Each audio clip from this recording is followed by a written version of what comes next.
Hello everyone, welcome to the Knowmads Podcast. I'm your co-host Bhavay. And I'm your co-host Prachi. The mother's mental health during the time of pregnancy is extremely crucial. Studies suggest that prenatal stress and trauma have the capacity to propagate through generations. Our guest today is a UH graduate student at the Laboratory of Early Experiences in Development, studying cognitive and behavioral neuroscience. Livia Merrill's research studies the impact of prenatal stress on the cognitive development of the newborn. She has strong opinions about policies surrounding such tangible research and the dissemination of scientific findings. You're all in for an extremely illuminating conversation, so let's go.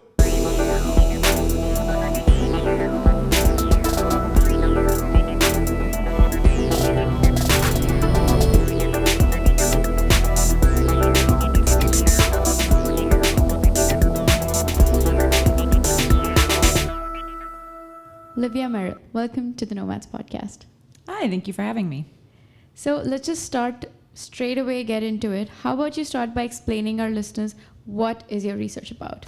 Sure. I am interested in experiences, specifically adverse experiences, both prenatally and postnatally, and how that affects child development. So my specific project is looking at prenatal stress exposure from Hurricane Harvey specifically, and how that affects child's brain and behavior when they're about 4 to 5 years old. Right. So was there a specific reason to actually base your research on such a catastrophic event? Yeah, so several reasons. One is Hurricane Harvey was, so catastrophic, as you're saying, Category 4, devastation, and is second costliest, I think, to hit the U.S. since 1900. So it's affected a lot of people, and there's not a lot of natural disaster stress research. I think there's one in Queensland, but overall there's not a ton. And also opportunity. So this project is in collaboration with Baylor College of Medicine, and they originally recruited these moms completely unrelated to the hurricane, and then the hurricane happened. So then it was just this really great opportunity where they had now pregnant women that were experiencing the hurricane. Right. So what are the various kinds of violence exposure did you study? Apart from the... Yeah, so my research has also looked at violence exposure. That's going to be a little bit separate from the stress exposure from Hurricane Harvey. My past research has looked at domestic violence exposure, violence in the neighborhood, these things that maybe children have been exposed to and how that may affect them at a biological level, a behavioral level. You see sometimes increases in what's called externalizing behaviors, and that's basically aggression, outward behaviors. And you see an increase in that when children are exposed to violence. Right. So in your work, you said that the oxytocin genotype, which is associated with increased optimism, empathy, and handling stress, moderates the association between the violence exposure that you were talking about. So do genetic factors play a role in a child's psychological response to violence? Yeah, absolutely. So every child, every person responds differently to experiences. Some people are not impacted at all by stress exposure, by violence exposure. Some people are deeply impacted. And there's a lot of different variables that may moderate and may mitigate those effects. Some of which is social support, which is a personal interest of mine as well. But some of those are genetic markers. So this specific project that you're asking about looked at the oxytocin receptor genotype, and depending on what type of genotype they had, they were more influenced by their external environment, whether that be it good or be it bad. Right. So having a certain genotype moderated that effect of violence exposure on that externalizing behavior that I was talking about, or those cellular changes. Could you explain what a genotype is? Yeah, so you have phenotype, which is kind of the very physical trait, and genotype is the specific gene. So the genotype, specifically with this oxytocin receptor, you have AA, AG, GG, all these letters that are always associated with genes, right? And so they're homozygous and heterozygous alleles, and they mutate and change in different ways to accept and to be a binding to whatever may happen. So this specific is a binder for oxytocin. Right. I see. Okay. So I'm sure, like any other areas of life, different sexes have different response to violence exposure. And can we delve into how boys and girls differ in their response? Perhaps why do you think it varies?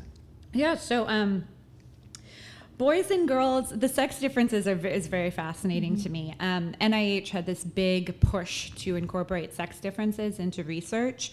Traditionally, especially when it comes to rodent research or anything like that, males are predominantly researched. So there's been this push to look at the sex differences when it comes to with females as well.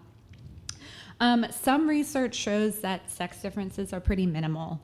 Some research shows that they're less minimal. And so I think that really comes down to other factors as well, like social influences, not necessarily biological differences, but maybe how the society and social influences then affect biology through the generations. So you see little things like, boys typically tend to do a little bit better on visuospatial skills, like making puzzles and things like that, while girls tend to perform a little bit better on verbal skills. Okay. And so when it comes to kind of the violence exposure, it may be how the family and support system around treat the boys and girls of after they've been exposed to violence, maybe more or less coddling, more or less support for them, and how that impacts their outcomes like behavior. And so I think that there's a big play on genetic and environmental factors when it comes to sex differences. Right. Did you see the same kind of differences in your Hurricane Harvey research? So the Hurricane Harvey research does not look at sex differences, partly because the sample size is 84 kids. So it's a little small to really parse that difference out. The other thing is we did brain scans on these kids to look at brain changes of the prenatal stress exposure. And scanning kids is hard. You have to keep them still for 45 minutes in a very loud machine. Oh, God, yeah. As many times as we tell them it's like a spaceship to make it cool, they still need a wiggle. And also some kids were like, I don't want to go to space. And so that plane backfired. So it was a lot harder to kind of get the data that we needed to have the sample size big enough to look at sex differences. Right. So you mentioned in your work something as telomere length. So starting with explaining to our listeners what is telomere length, can you describe how it is linked with children's health? Sure. So telomeres are cap at the end of chromosomes. If you picture a shoelace and that little plastic bit at the end that prevents it from unraveling, that is a telomere. As cells replicate, the telomeres shorten. So it is a measure of cellular aging. And so as we physically age, our cells age as well. But sometimes cellular aging can happen at a faster rate than our physical aging happens. And so data has shown that, some adverse experiences, adverse health choices can impact how quickly those telomeres shorten. And when telomeres shorten so much, it can lead to cell death or apoptosis. And then the cell can't, new cells can form, but not those cells can't re-replicate. So violence exposure and other kind of adversity has shown to shorten telomeres. Oh, wow, that's interesting. That was a fantastic analogy, by the way, with the shoelace. Thank you. Yeah. So let's sort of go back to something that you just mentioned. You mentioned support systems. So what about interventions and support systems? We talked about you talked about the impact of violence exposure, but what roles do support systems play, and then can they be put into place to mitigate these negative effects on children? Yes, absolutely. So social support has shown to just do wonders. Someone who has objective stressors, they may not have some of these extreme outcomes with the social support system, and the subjectivity of the experience plays a big role. To kind of do a little offshoot, an example is this questionnaire that we give that asks families to rate themselves, how they're doing financially, emotionally, on a respectability, on a scale of everyone compared to their community. So 1 is best, 10 is worst. And so even if family make $250K a year, they may rate themselves very low on the ladder, or vice versa. A family that makes $30K for a family of 6 might rate themselves high. And so the subjective view really plays a powerful role. And so having this, again, the social support where you feel supported by family, by friends, financial help, all that can have a massive influence on these outcomes. So there's also a study that was looking at giving financial help to families in need. Just straight up, here's a debit card. I don't remember the exact value, but here's $200 a month. Spend it the way you want, groceries, diapers, whatever you may need. They saw, and this isn't my data, so I can't remember all the details here, but they saw more mature changes in the infant brain when they were looking at EEG, or the electrical output there. Wow. Okay. So social support can play a really big role, and it's something that I'm very interested in. And you were talking about telomere length and how it shortens. Is there a way to slow down that process? Yes, there's something called telomerase, and that kind of elongates the telomeres again. And so you can have an increase in telomerase, and you can shorten or reduce the shortening of telomeres by making better life choices, like healthier lifestyle choices. That is a little bit more, that kind of simplifies it a little too much, but there is a way to do that, yes. So apart from financial support, can you illustrate some more examples of support systems? Yeah, interventions specifically for children who may need some extra resources.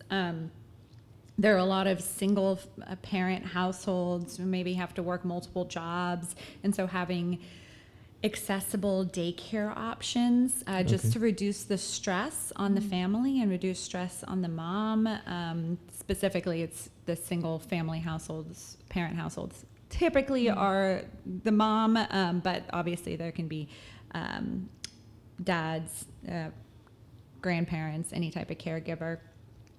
So having kind of resources that are accessible or free. Head Start is a free program here that's government-based that provides intervention and help with raising kids and providing information and knowledge for the parents, etc. How do these government-related programs sort of come into the mainstream? Do they do adequate advertising? Do they go to education institutions? Yeah, that's a good question. So I'm not sure what the comment, a person who doesn't work with kids, how much they know of Head Start. For me, Head Start is very common, but I don't know if that's just because I work with kids. Now I have a kid.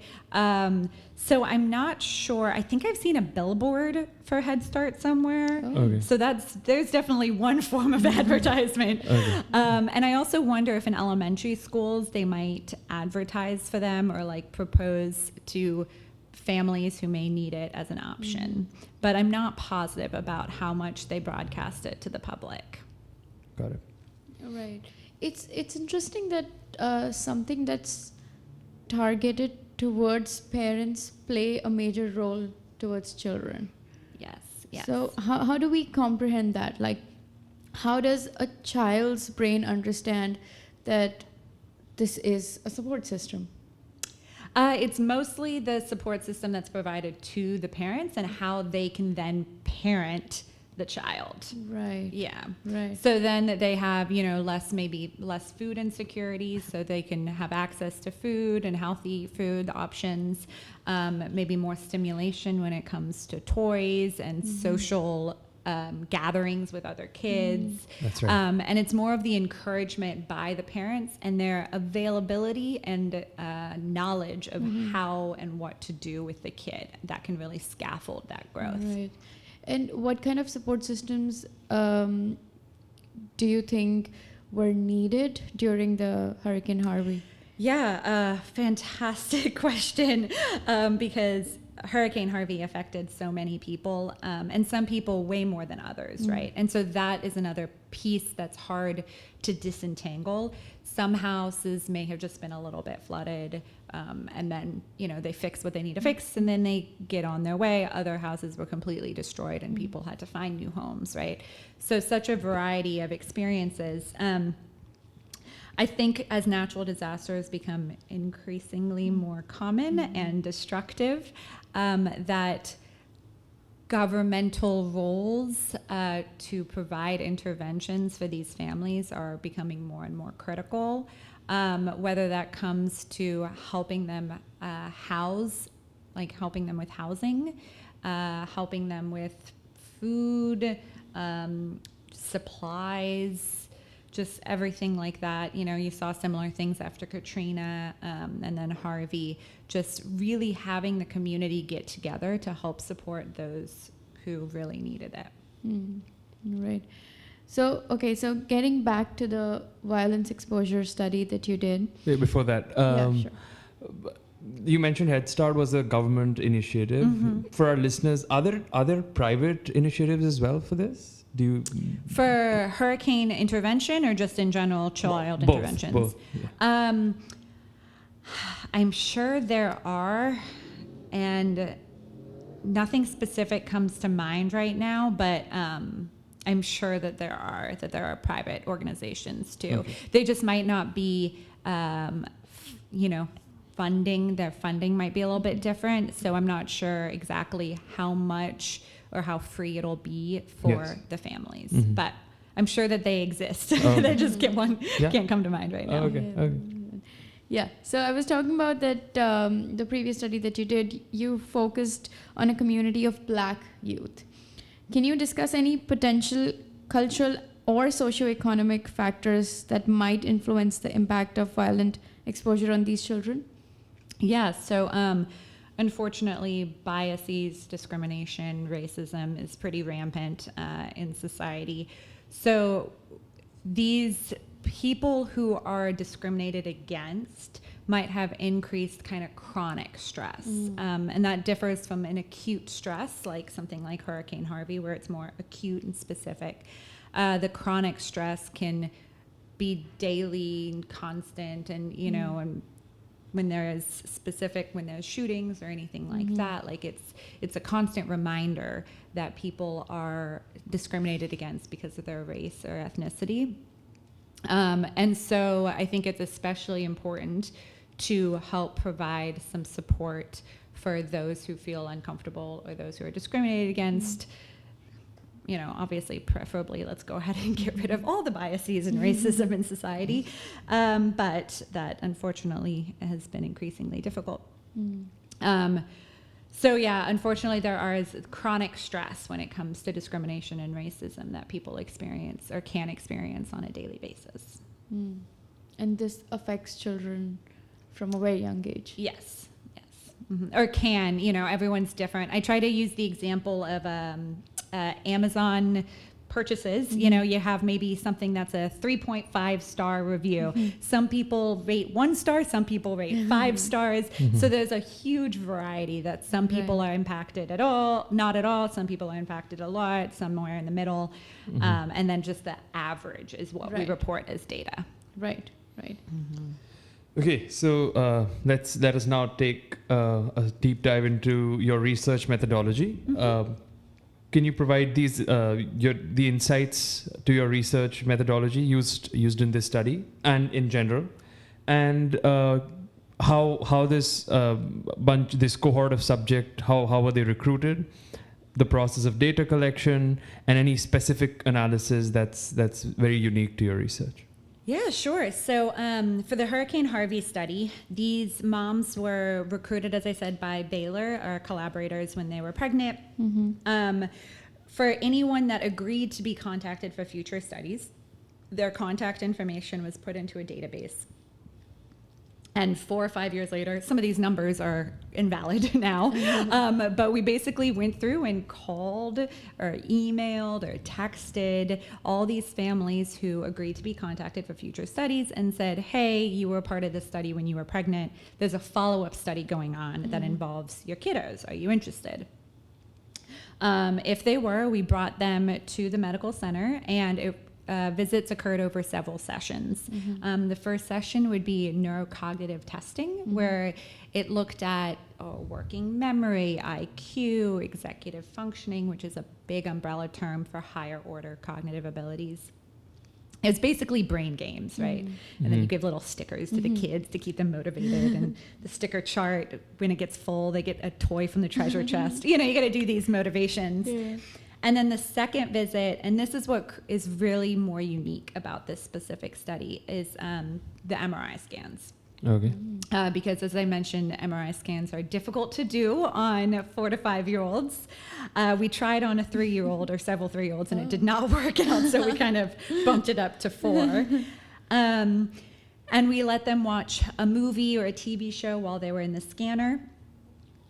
It was about 45 minutes long. It's a very, very loud machine, right? So, had them practice a few times. And specifically for my specific focus is looking at white matter tracks in the brain. Okay. So you can think of this, I'm really big on the analogies today. You can think of this as a giant tall tree. You have the branches and the roots at the top and the bottom of the tree. That's gray matter. That's where the cell bodies and the dendrites are. The trunk of the tree is the axon. And then think of the bark around that trunk to be myelin. And that myelin is white. So that's why it's called white matter. Okay. And that allows for communication in between cells. So you want more efficient and faster communication between the cells. So I am specifically looking at white matter tracks in the brain of these children, in addition to the cognitive outcomes and how they kind of overlay on each other for those moms who were exposed to Hurricane Harvey. Okay. What insights does white matter give you? Kind of efficiency and increased communication. So if you're familiar with MS, that multiple sclerosis is the deterioration of myelin, and so that communication is really impacted, and sometimes that can lead to motor problems, cognitive problems. So you have these big bundles of axons of white matter paths that communicate from one part of the brain to the other. Okay. And what were your findings? So it's a little early. I'll find out a little bit more when I go back to analysis in January after my leave. But past data has shown that there may be some lower IQ levels in kids whose parents were exposed to prenatal stress, specifically in natural disasters. You might see some visual motor lower skills, which is, you test that by like having them draw shapes that they then they see and they look at. But again, there's so much variability. That is, to go back to your methodology question, humans are very hard to study. There are so many aspects of differences amongst humans. So we can control for, we ask people's socioeconomic status, their financial status, specifically for Hurricane Harvey, if there are any birth complications or prematurity, and to put that into the statistical model so that you eliminate the possibility that those variables predict what we're looking at. But the parents would be there forever if we tried to ask every single little thing about their lives. That's right. studying humans is hard because you really can't control for every little thing that may influence your outcome. That's right. Right, right. So I wonder if these effects that children go through during birth can be undone in a way. Yeah. So I'm a big proponent that there's no like determination result, people aren't predetermined to be a certain way just because of something that happened prenatally. As I said, social support, resources, intervention can play a big role. The scaffolding of the parents, of the families, on the kids can affect it. And also that everybody just not necessarily is impacted the same. And the research has yet to really be out there to explore how different it is. So as I was saying, my specific interest is looking at how much or how little social support may play a role. But other studies will look at what other influences may impact how extreme or how to quote unquote reverse these effects. Right. Okay. So talking about the violence study that you did, in your research you said that exposure to violence was found to be associated with increased externalizing behavior, like you mentioned. So maybe talk about what different kinds of these externalizing behavior can or are seen, and perhaps how it might impact the long-term well-being of children. So there is a correlative relationship between externalizing behavior and violence inflicting themselves, and maybe drug use and arrests and things like that. There is that correlation between externalizing behavior and those outcomes. That being said, correlation does not equal causation. So I do want to kind of make sure that that's known. And so I think that, as I said before, that these interventions can happen, and not everybody who's exposed to violence exhibits externalizing behaviors, aggression, and outward appearances like that. And then not everybody who exhibits aggression as a kid is going to, get arrested later in life. Right. Okay. Interesting. I like when you said correlation is not equal to causation. Yeah, makes sense. All right. So one key result is that boys exposed to violence exhibited changes at the psychological or physiological or the molecular levels, while girls showed more behavioral responses. What practical implications might this gender-specific response have for parents, educators, clinics, medical practitioners dealing with such situations, such children? Excuse me. So yeah, this study specifically found these differences. Other studies may find kind of different differences.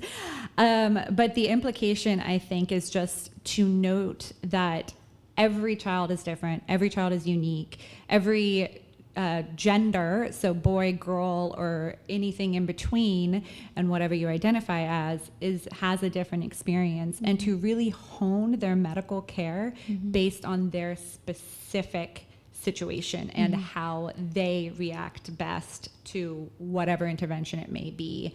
Some kids react better to positive reinforcement. Some maybe a little bit less, I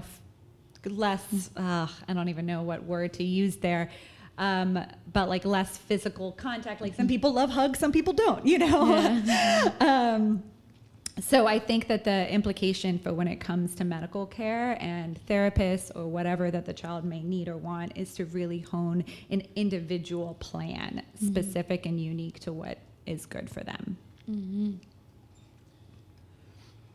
So do you think these findings and these results should be available to moms, new moms, and new parents?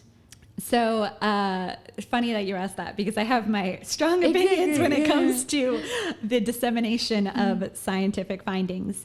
One thought is, definitely that I think that papers should be accessible to the public. Specifically, there are journals that you have to pay for. You have to pay to submit your article, and then you have to pay to read it. And the university doesn't even have access to all those journals because they choose what they want to have subscriptions for. So I think it should be free to everybody. The other issue is that scientific language is dense and heavy. And so if it was accessible to everybody, I think that it should be in simpler terms. And sometimes social media or whatever may read some articles and they have these big, scary headlines, and it freaks people out, specifically parents, because anything that involves their kids freaks them out, right? And it's typically this like one headline that was taken from one specific finding in the paper without taking into consideration these limitations or this discussion of what the finding may mean, because the paper is written so densely. That's right. So I think that it should be accessible to everybody. I think data should be disseminated to the public. And I think that it should be in slightly different terms to make it more comprehensible for people and to not scare people. Scare tactics are pretty common in media, these scary headlines. So hopefully to minimize those. What do you think that as a graduate student and as a scientist, as a researcher, what do you think their role should be in promoting scientific understanding towards people who don't necessarily understand the jargon of science, but would want to feel involved? Sure. So I think as graduate students, sometimes I feel that our power is minimal. I wish that there was a little bit more power there. But I think that communicating with people, like, for example, I've had some pregnant friends or pregnant family members, and they ask me very nervously, so what have you found about stress during pregnancy? And I always want to say, like, it's okay. Like, these stressors are huge, and you're going to do fine. You're doing fine, all that stuff. So I think communicating it just person to person, friend to friend, family to family, and talking about things a little bit more openly. Maybe within the university or institution environments, creating some sort of newsletter that maybe summarizes whatever your lab or the university or department has found recently into more digestible terms. Right. I also think that, I don't know if I should go down this, but the whole publish or perish mentality of academia might encourage more publications so that people promote and become successful and are able to get positions. If there was less emphasis on the publish or perish mentality, that maybe some of the articles could be a little bit more digestible and more thought out. Not to say that science is not thought out and people do their due diligence, but But it is a very complicated. It's a very complicated process of making something extremely scientific into something more comprehensible. Because sometimes like if you want to pop it, then the interpretation sort of gets lost sometimes. So I think it's a very complicated process. But if people actually spend some time, then it can be done. Absolutely. My husband tells me all the time when I describe something that he asks or someone asks, what's your favorite thing about the brain, things like that. And he's like, you got to describe it a little bit simpler.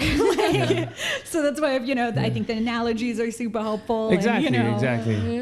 Making things that are just maybe are more commonplace for you if you're in the weeds, more comprehensible and digestible for everyone else.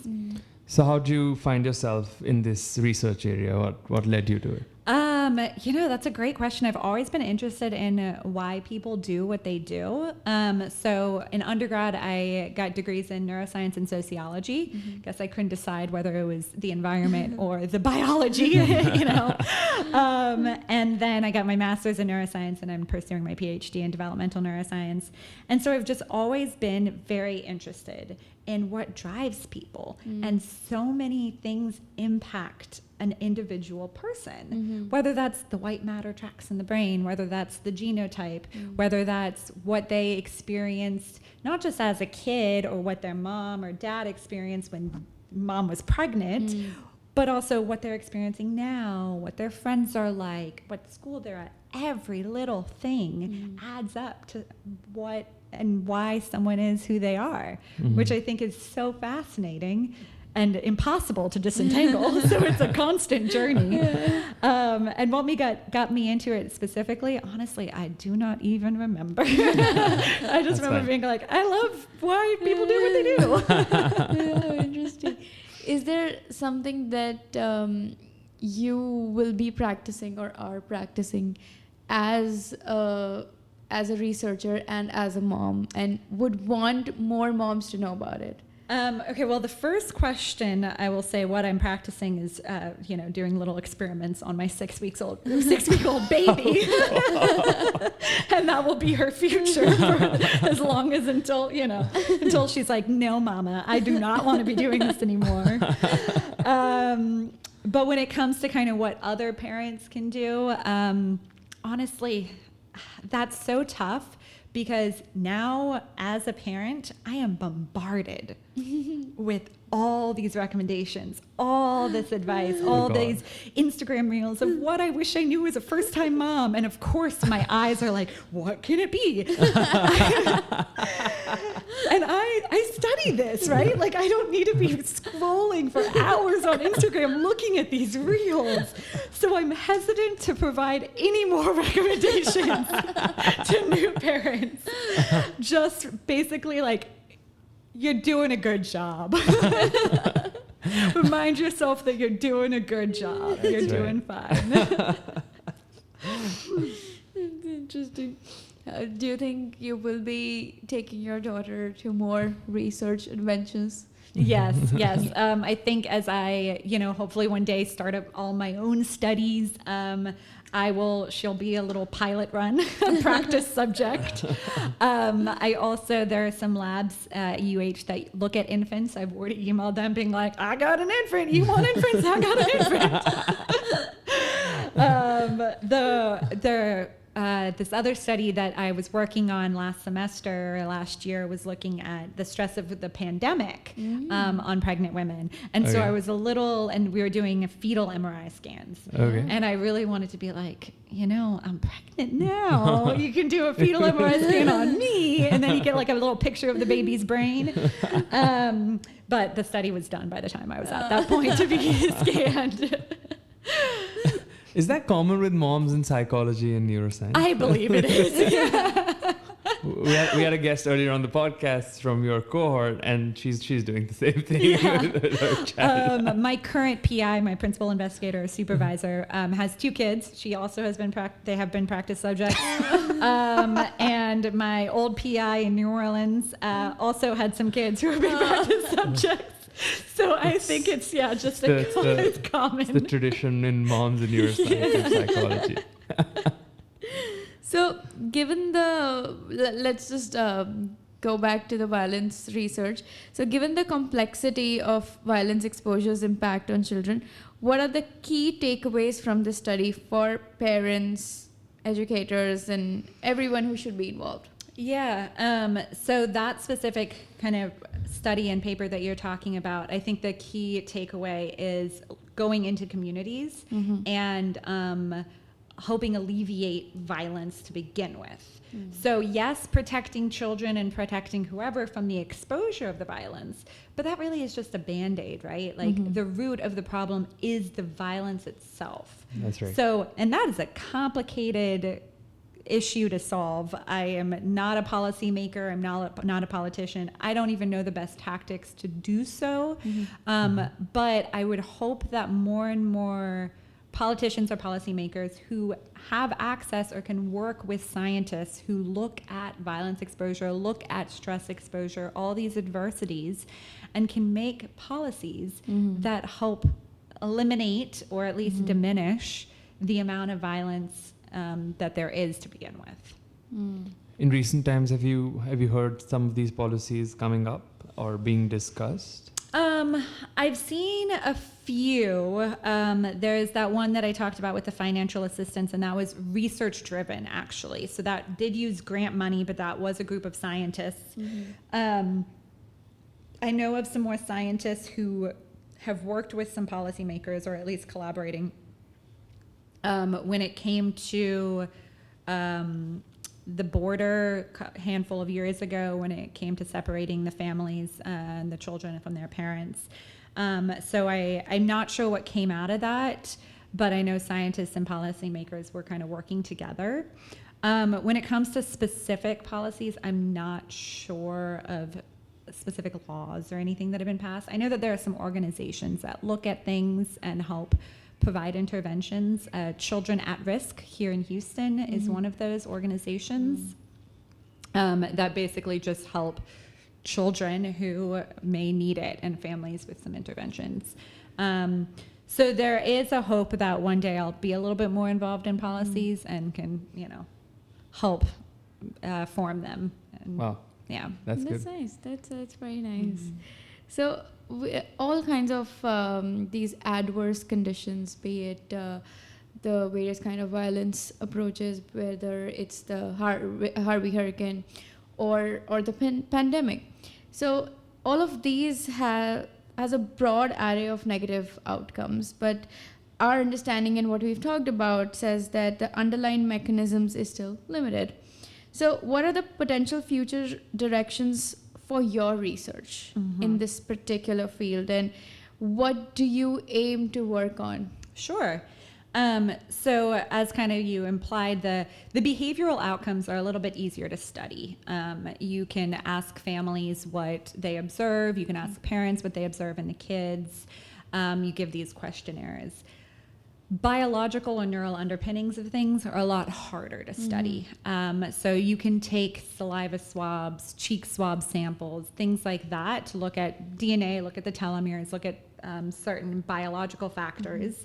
And then you can also look at MRI, brain scans, EEG, other type of neuroimaging to try to see what's going on in the brain.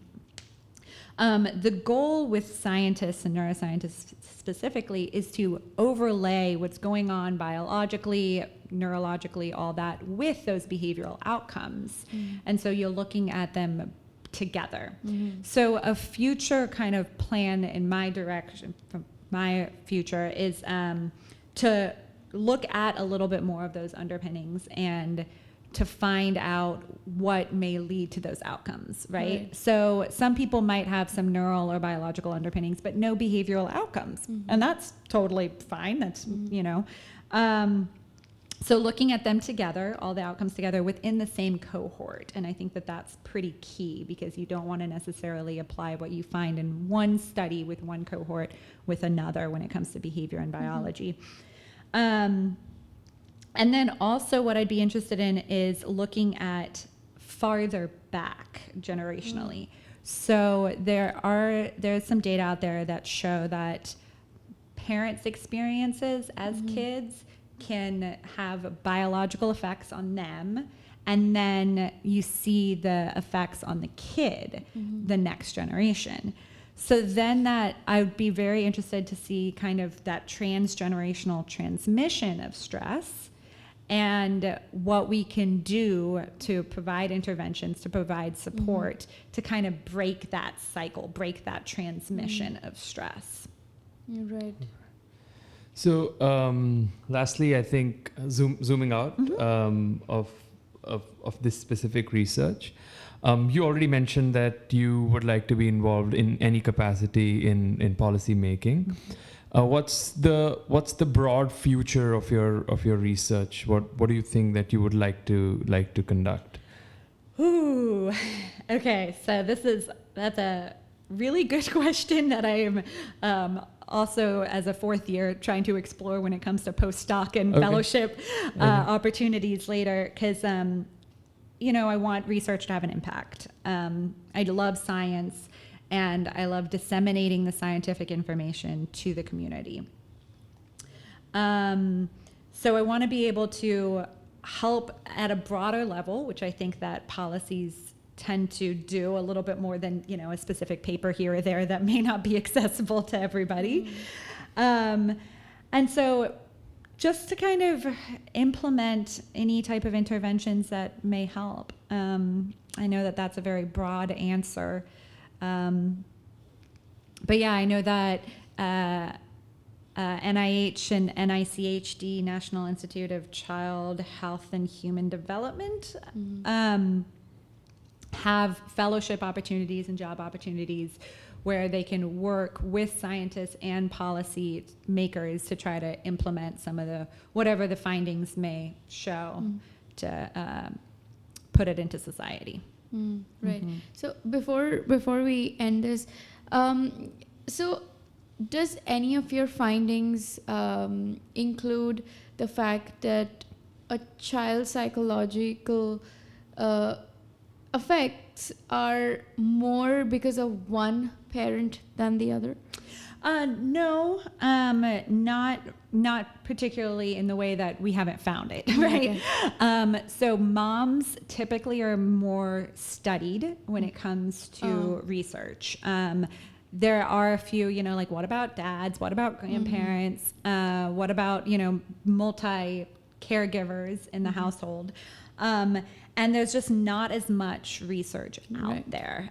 It's becoming increasingly common to try to include other caregivers. It's just not quite there yet. Right. So I think that the primary answer to what you're asking is it depends on who the primary caregiver is. And typically in the research studies, it typically is mom. So that's why they're more involved in these data collection. But I think that it'll just depend on whoever the primary caregiver is. Well, that leads me to another question then before we end. Sure.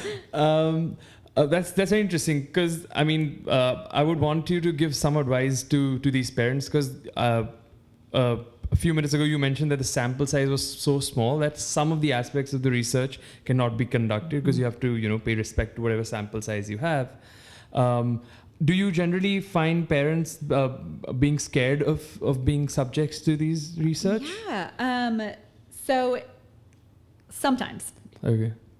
We've had some families who are super excited. And they're like, what can you tell me about my kid?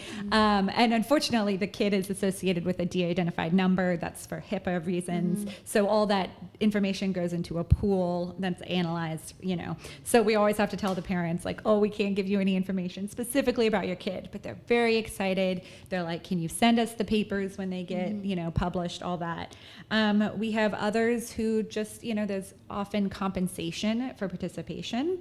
Some families don't really they ask all the questions of what they're getting involved in. We inform them. That's informed consent. But they might be doing it just for the compensation reasons. Can't know for certain. But I do get overall general less interested vibes from them. And I think also throwing out a wider net. Recently, one of the studies that are going on at U of H is using Facebook recruitment. And, as we all know, social media can be very targeted. I discovered for advertisements, you specifically can choose, family, child, 0 to 12 months, shopping, right. Where do they like to shop? You can choose absolutely everything to target the ads on Facebook, which to me is a little creepy, but it helps recruit families. So throwing kind of a broader net to pull in different families to increase the sample size to have more conclusive, quote unquote, results. Is there anything you would like to tell scared parents who are not willing to participate in scientific research? So that if you're ever uncomfortable about anything, you don't have to do it. The thing is about all human research is that you can change your mind and pull out, and that is totally fine. We've had some parents who the kid really did not like the MRI. Not just the ones that said, I don't want to go to space, but ones that were like, whoa, what is this crazy machine, these loud noises? So we didn't scan them. That's why the sample size was smaller. And so if at any point they're uncomfortable, they can back out. I think that for the most part, researchers, specifically child researchers who do this, are going to try to make it as comfortable for you as possible. They want to encourage it. They want the data. They want to support and help you. So we give the kids stickers. We give them treats. We give them toys to keep them motivated in the games. You know, we try to make it fun and engaging. And if there are some pieces that you don't want to participate in, I've had some moms in studies where they're like, oh, we're okay with this piece, but I don't want to give you a saliva sample, for example. Right. Okay, that's fine, you know? So to just kind of remind anyone who is on the fence about participating in research that everything is optional, all of your data is protected. That's another key piece, is everything's de-identified in locked cabinets, password protected documents. We have, you know, we follow HIPAA for the privacy acts. So to kind of keep that in mind as well. Okay, that's a great note to end on. Thank you so much for doing this. Yes, thank you for having research me. with us. Thank you.